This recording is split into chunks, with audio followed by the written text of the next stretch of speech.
देखते हैं आप, चलिए अमलेंदु जी। राजीव जी, अब ये केस चाहे एक जज के पास जाए और चाहे 20 जजों के पास जाए, इस केस पे सारी दुनिया की निगाहें टिकी हुई हैं और हमारी न्यायपालिका के ऊपर भी सारी दुनिया की निगाहें टिकी हुई हैं।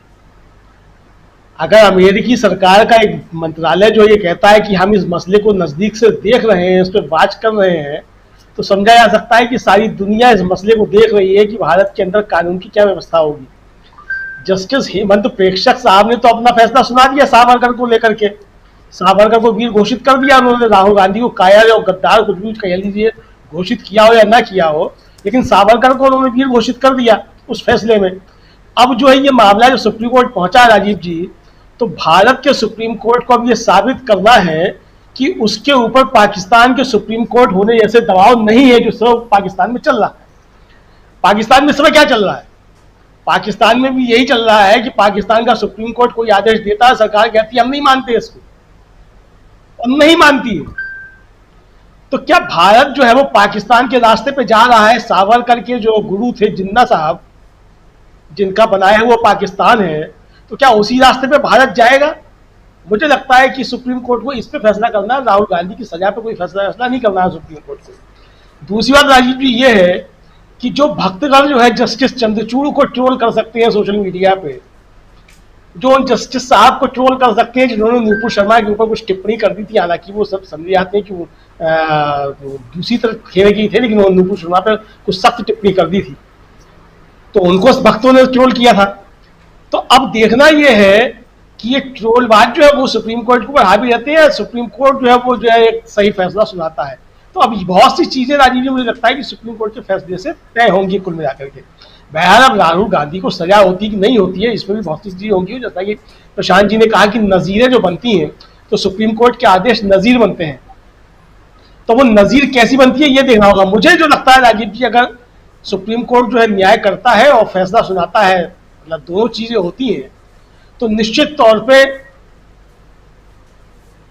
मतलब जिस जज ने सजा सुनाई है उसके ऊपर कुछ टिप्पणी हो या ना हो, लेकिन हाई कोर्ट के निर्णय के ऊपर जो है सख्त टिप्पणी निश्चित तौर पे आनी चाहिए, क्योंकि लोअर कोर्ट की टिप्पणियां जो है कुछ मायने नहीं रखती हैं, लेकिन हाई कोर्ट और सुप्रीम कोर्ट की टिप्पणियां जो है वो न्यायपालिका के ऊपर काफी मायने रखती हैं। तो जिस तरीके से हाई कोर्ट की टिप्पणी है उसके ऊपर सुप्रीम कोर्ट की क्या टिप्पणी आती है, ये बहुत ज्यादा महत्वपूर्ण होगा देखने वाला उस फैसले में। क्योंकि राहुल गांधी जो अब गए हैं, अब वो लोअर कोर्ट के फैसले के खिलाफ नहीं गए, वो हाई कोर्ट के फैसले के खिलाफ गए, जो हाई कोर्ट ने फैसला दिया है।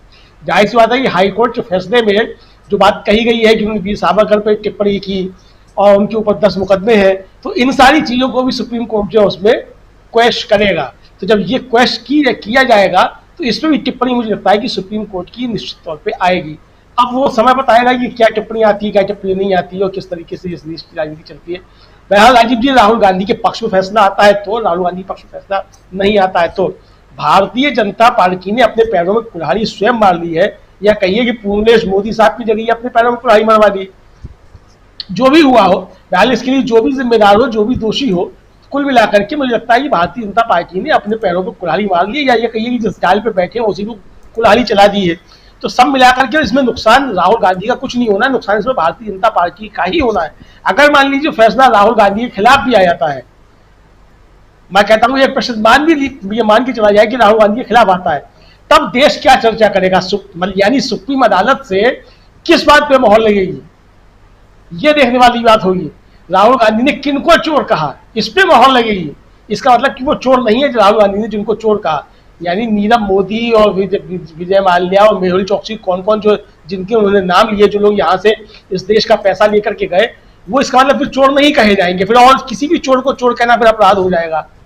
मुझे लगता है कि इस तरह की चीजें होंगी। बहरहाल जो भी है सुप्रीम कोर्ट के ऊपर राजीव जी अदालती फैसले हैं और अदालत की अपनी प्रक्रिया है, उसमें हम लोगों की कोई दखल नहीं हो सकता है।